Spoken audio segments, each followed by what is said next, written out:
সদাগরের কন্যা বেহুলা। এই বেহুলা ছিলেন পূর্বজন্মে স্বর্গের অপ্সরা। দেবাদিদেব মহাদেবের নিত্য সভায় তাল ভঙ্গ করার অপরাধে দেবাদিদেব মহাদেবের অভিশাপে মর্তধামে ভাই সদাগরের কন্যা বেহুলা রূপে জন্ম নিয়ে ফুলের বাগানে আগমন করেছে। এই বেহুলার অভিনয়ে তরুণ শিল্পী জয়দেব সিং সর্দার।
আমি ওই ক্ষমতাকে বিধবা সম্পদের তীর মেরে বিনাশ করি।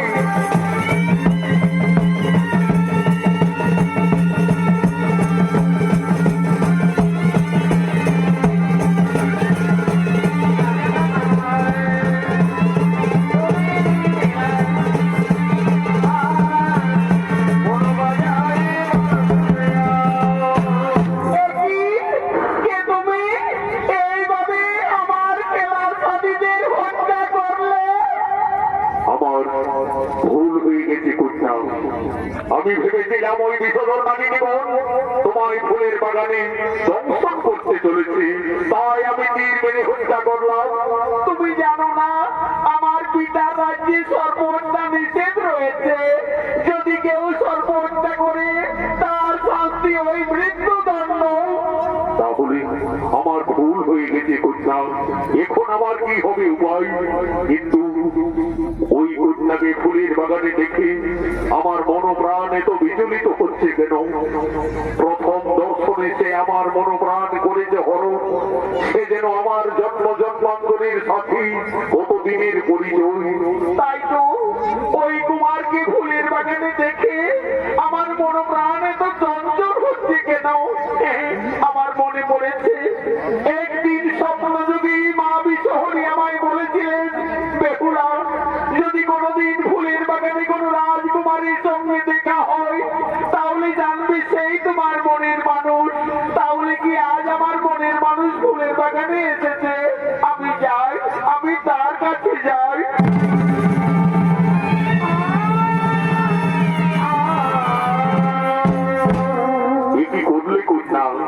তুমি না জেনে আজ আমার গলায় ফুলের মালা পরিয়ে দিলে।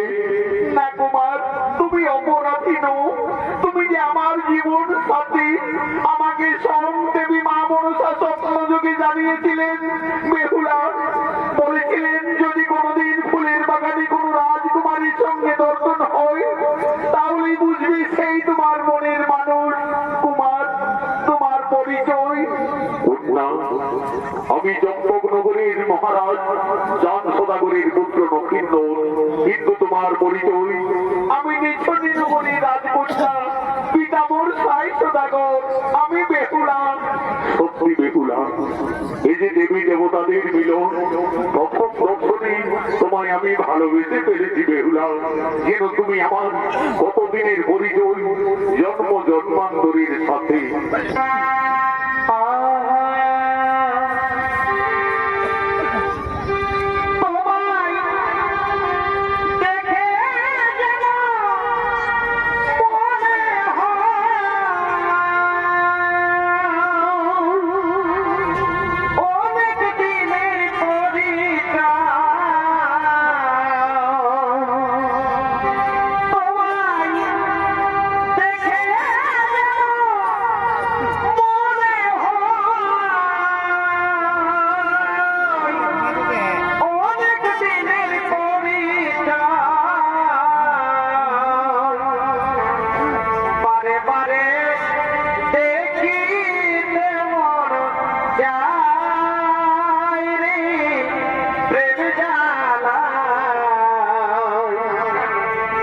প্রেম